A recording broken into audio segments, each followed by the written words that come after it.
नमस्कार दोस्तों, मैं हूं राहुल। स्वागत है आपका नमो टेक्नीशियन में एक और इम्पोर्टेंट लेक्चर के साथ। फ्रेंड्स, आज हम लोग डिस्कस करने वाले हैं सरफेस रफनेस सिंबल के बारे में। तो फ्रेंड्स, सरफेस रफनेस सिंबल को समझने से पहले हमें 3 इंपॉर्टेंट टर्म के बारे में जान लेना होगा, जिससे हमें आगे समझने में आसानी होगी। तो पहला टर्म है सरफेस रफनेस। सरफेस रफनेस के बारे में हमें जानना होगा।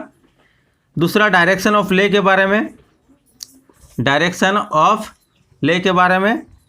तीसरा मशीनिंग अलाउंस के बारे में। ये दोनों टर्म जो है सरफेस फिनिश से मैंने अलग से एक वीडियो बना कर रखा है, उसका लिंक मैं डिस्क्रिप्शन में दे दूंगा।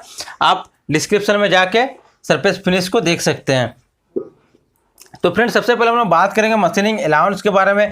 मशीनिंग अलाउंस क्या होता है? तो मशीनिंग अलाउंस के बारे में मैं एग्जांपल लेके आप लोगों को समझाऊंगा। सपोज ये हमारा जॉब है जिसका डायमेंशन है 10 mm। ये हमारा फाइनल जॉब, ठीक है। हमें 10 mm का एक जॉब चाहिए। तो जब हम लोग किसी भी मैन्युफैक्चरिंग प्रोसेस का यूज करके कोई जॉब बनाते हैं और मान लीजिए उसका डायरेक्शन है 15 mm, तो दोनों के बीच डायमेंशन में क्या डिफरेंस है? 5 mm का डिफरेंस है। तो हमें क्या करना होगा? इस जॉब से 5 mm मटेरियल को रिमूव करना होगा। ये जो हमारा 5 mm होगा, यही होता है मशीनिंग अलाउंस। नेक्स्ट बात करेंगे डायरेक्शन ऑफ ले के बारे में। सपोज ये हमारा एक जॉब है, इसमें हम लोग कटिंग टूल का यूज किए हैं और कटिंग टूल का जो मूवमेंट था राइट से लेफ्ट, इस दिशा में कटिंग टूल का मूवमेंट था। तो डायरेक्शन ऑफ ले हम लोग बोलेंगे जिस दिशा में कटिंग टूल का मूवमेंट हो उसी को डायरेक्शन ऑफ ले कहा जाता है। यानी डायरेक्शन ऑफ ले का मतलब होता है डायरेक्शन ऑफ कटिंग टूल या डायरेक्शन ऑफ फीड या डायरेक्शन ऑफ फिनिशिंग।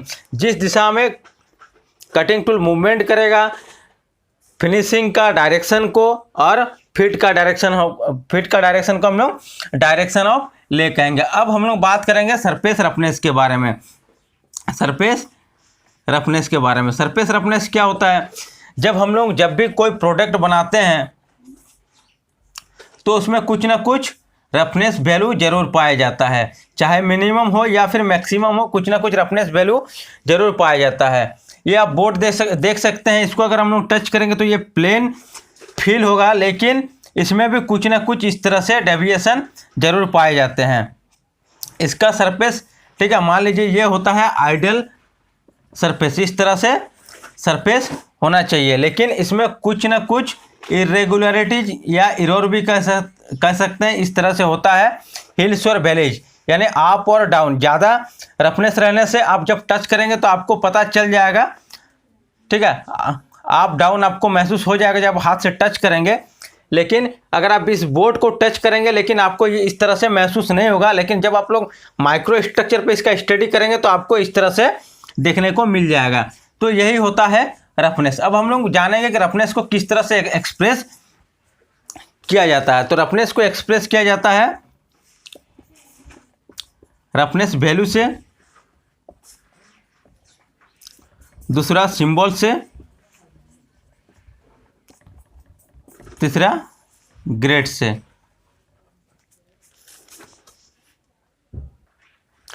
तो रफनेस वैल्यू का यूनिट होता है माइक्रोमीटर, ठीक है। इसको माइक्रोमीटर से इंडिकेट किया जाता है। तो ये बहुत काफ़ी इंपॉर्टेंट क्वेश्चन है। 1 माइक्रोमीटर होता है 0.001 mm। इसको आप नोट कर लीजिए, बहुत सारे एग्जाम में ये क्वेश्चन आपको देखने को मिल जाएगा। 1 माइक्रोमीटर इक्वल टू होता है 0.001 mm, ठीक है। अब सिंबल के बारे में बात करें तो सिंबल आप इस तरह से सिंबल बना हुआ रहता है, उल्टा ट्रायंगल, ठीक है। इस तरह का सिंबल आपको देखने को मिलेगा किसी भी ड्राइंग में। ग्रेड के बारे में बात करें तो N1 से N12 तक इसका ग्रेड होता है। तो फ्रेंड्स, आप ये टेबल देख सकते हैं। इसमें R वैल्यूज है, रफनेस वैल्यूज माइक्रोमीटर में, ये रफनेस ग्रेड नंबर और ये रफनेस सिंबल। तो चलिए इस टेबल के बारे में थोड़ा सा स्टडी हम लोग कर लेते हैं।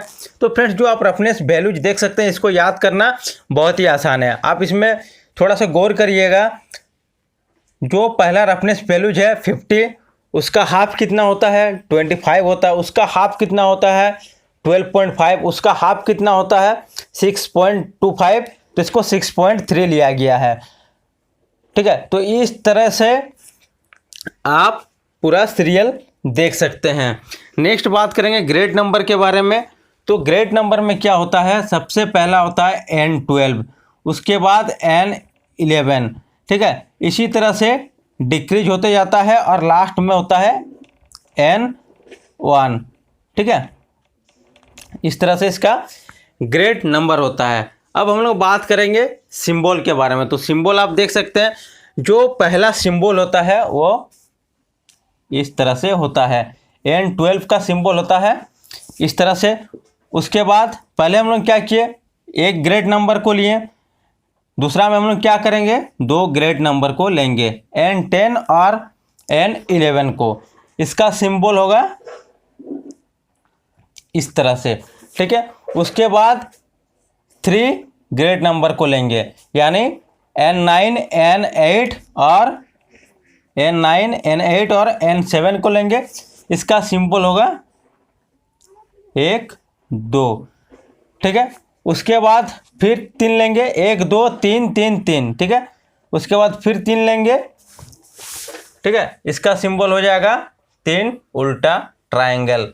उसके बाद फिर 3 लेंगे, इसका हो जाएगा 4 उल्टा ट्रायंगल। तो फ्रेंड्स ये था टेबल, इसको आप आसानी से याद भी कर सकते हैं, इससे क्वेश्चन भी पूछा जाता है।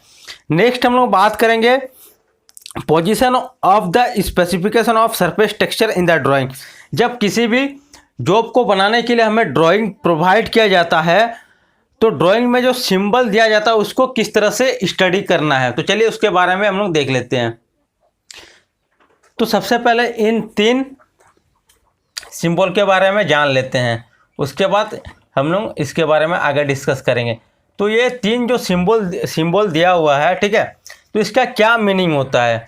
तो इस सिंबल का मीनिंग होता है कि हमें प्रोडक्ट चाहिए, आप किसी भी मेथड का यूज करो, यानी कोई भी मेथड से, कोई भी मशीनिंग ऑपरेशन का यूज करके हम लोग प्रोडक्ट बना सकते हैं। दूसरा मेथड होता है जिसमें मटेरियल रिमूवल नहीं होना चाहिए। अगर सिंबल इस तरह से रहेगा तो मटेरियल रिमूवल नहीं होना चाहिए। ठीक है, नेक्स्ट अगर इसमें इस तरह का सर्कल बना हुआ रहेगा तो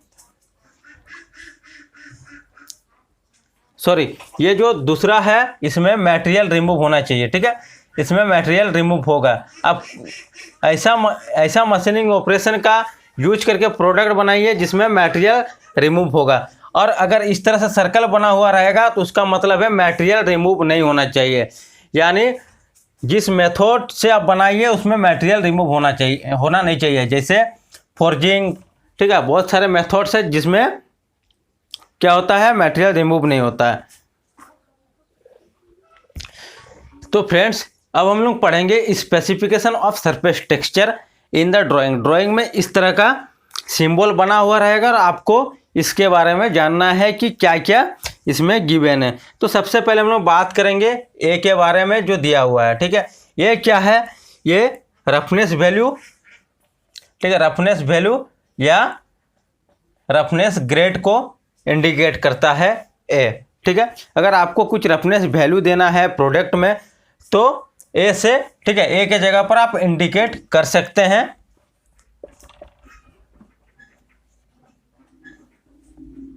रफनेस वैल्यू या ग्रेड। ठीक है, दूसरा हम लोग देखेंगे ई क्या होता है। ठीक है, यहाँ पर आप देख सकते हैं ई है, तो ई का क्या मतलब है, ई क्या इंडिकेट करता है, तो ई इंडिकेट करता है मशीनिंग अलाउंस, जिसका बारे में हम लोग पहले ही डिस्कस कर चुके हैं, मशीनिंग अलाउंस क्या होता है।